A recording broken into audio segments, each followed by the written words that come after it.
All right, Miss Willow, are you ready? Are you gonna help Mama? She's like, if you rub my belly, so you gotta rub a belly first. What about you, Miss Chrissy? You gonna help Mama? She's like, yes. She's like, I'm going to help you, Mama. Hello, and welcome back to Women for Wealth. So I apologize, I got a new phone, and so the video might be a little bit different, but I'm sure the editor can take care of it. So let's talk about Women for Wealth and what you need to do by decade to ensure you're wealthy. So first of all, I just want to talk about the fact that, you have Black Friday, Cyber Monday, Christmas is coming, you've got deals everywhere, the planet's fighting for your money. But before you spend another dollar, you want to pause and ask yourself, are you buying what builds your future, or are you buying what feels good for a moment?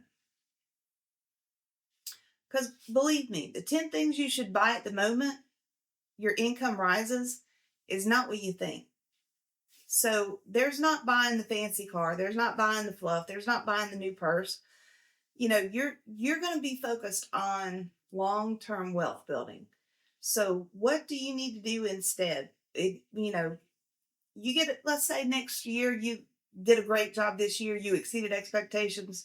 You got a 7% raise next year. What are you going to do with that 7%? So let's talk about it. 10 things women need to do to first become wealthy. So number one, pay down your debt. Debt is expensive, and debt can prevent you from being wealthy. The first thing wealthy women do is eliminate high interest credit cards as well as personal loans.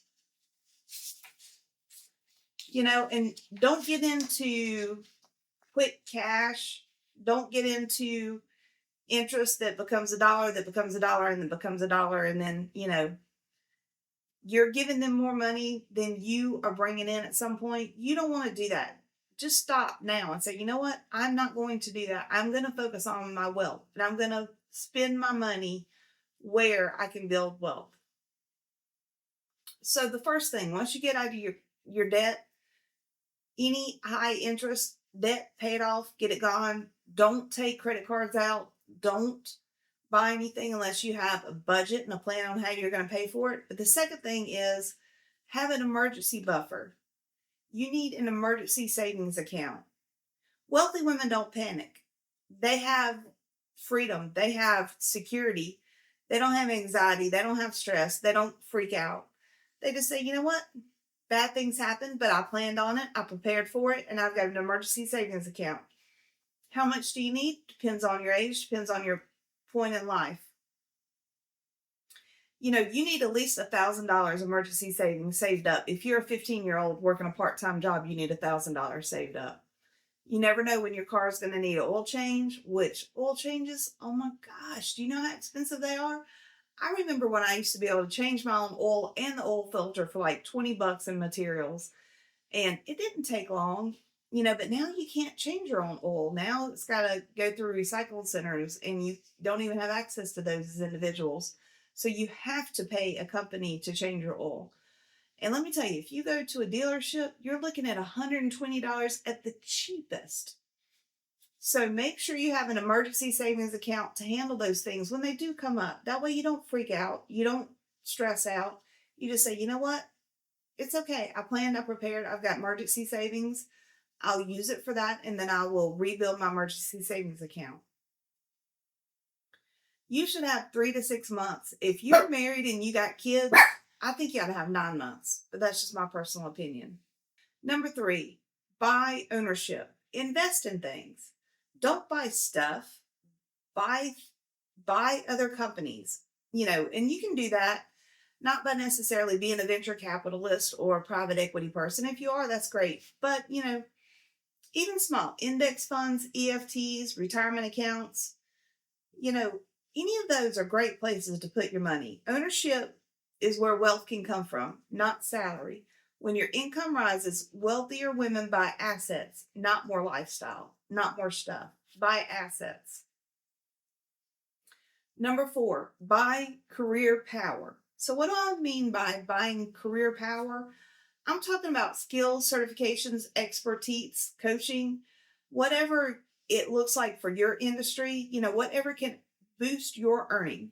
Your knowledge compounds faster than a stock market if you invest in the right areas of yourself. Invest in knowledge, skills, expertise, take courses, listen to YouTube videos like this one, learn for free. You don't always have to pay to learn, but anytime you can build your knowledge and skills, then you're more valuable to your employer, and then you can negotiate for a higher salary. And I do think women should negotiate for higher salaries. So you can find that other video linked below. Number 5, buy time. Outsourcing and support are important to women, especially women who are building wealth, because when you are pushing and pushing and pushing, you can get burned out. Don't do that to yourself. Don't try to do everything.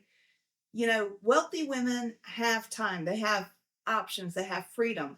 So, what does that mean? Once you achieve wealth, you can have people come and assist you with housekeeping, bookkeeping, childcare, meal prep. Your time is valuable and your time is a luxury. Time is the most valuable resource we have. We cannot get it back. Once it's gone, it's gone.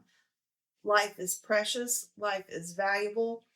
Use your time the way you want to use it. Grow your wealth to where you can pay other people to do the things you don't want to do, such as cleaning your house, cutting your grass, meal prep, whatever it is for you. And also, number 6, buy protection. What do I mean by protection? I'm talking about insurance and making sure you have legal documentation in place.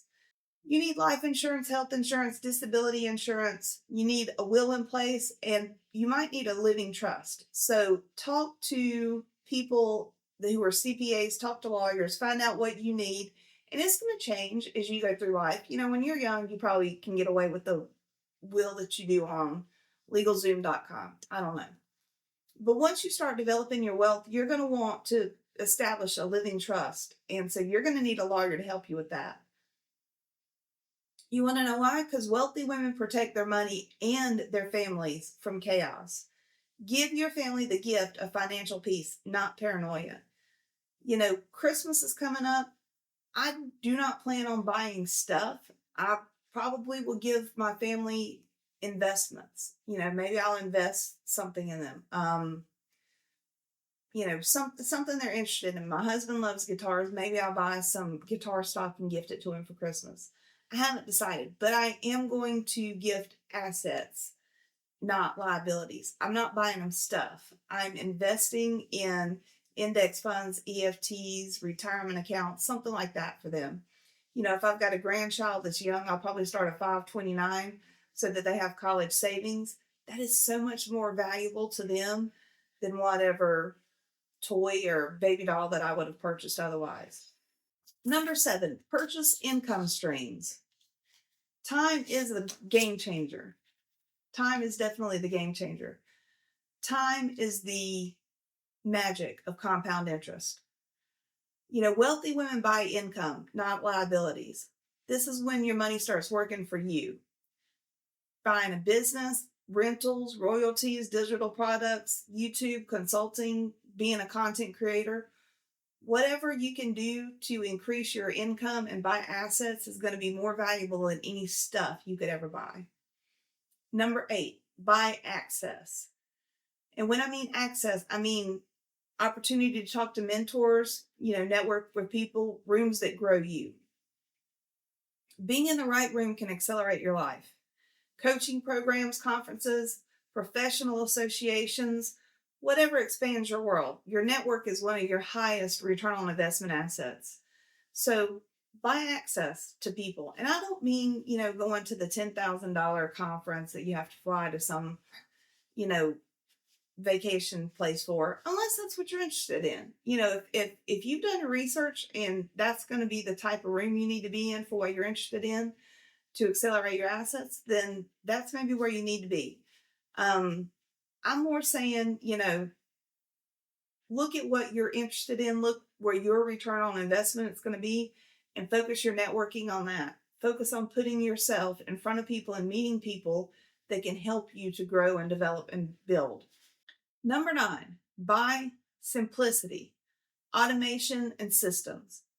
automated investing, auto pay services, budgeting apps. The wealthy don't rely on willpower, they rely on systems. So the more systems you can have, the more automation you can put in place, the better. You should have your investing automated. You should have your budget set up to where you know what you're going to invest every month and it automatically goes there. And then you don't have to think about it. You don't have to push a button. It just automatically, money goes from one account to another. You're buying investments, you're building your wealth.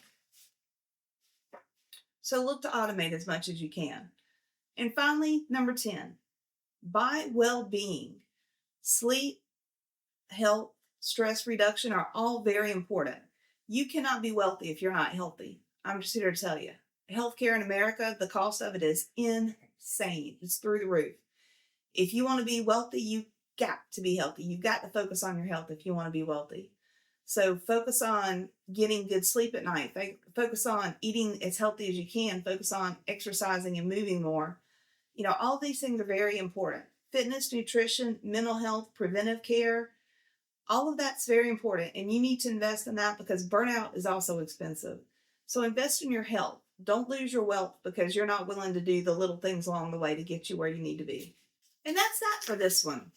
So thank you very much. Until next time, I wish you health and wealth.